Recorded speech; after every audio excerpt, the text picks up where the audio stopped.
Today, we're gonna be going over how to reverse audio in Logic Pro X. It's just a couple clicks and you'll be back to making music before you know it. So first things first, we gotta make sure that you can actually click reverse. So we gotta go up here, check it out. I'm going to Logic Pro, Preferences, Advanced Tools. That's what we want because we gotta turn some stuff on, all right? So we want check marks. We just want check marks everywhere. The Show Advanced Tools option, it could look like this when you click on the screen, but we want that enabled because it's gonna like set off all of our advanced features. So specifically here, the audio. After that's set, we can get out of there. Got our audio file. Okay, so it's kind of just, it's a vocal thing that I made. So here's what we do. Whatever audio file you got, we click, we go to region, reverse.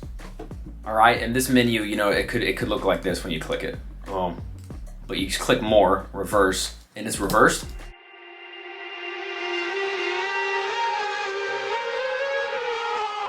That's pretty wicked. It is now reversed, and of course, if you changed your mind, you would click the audio file again, go back there, reverse, and there you are. I hope this helped you and kind of adds to whatever you're working on right now. If you got any questions, drop a comment. Otherwise, hope to see you soon.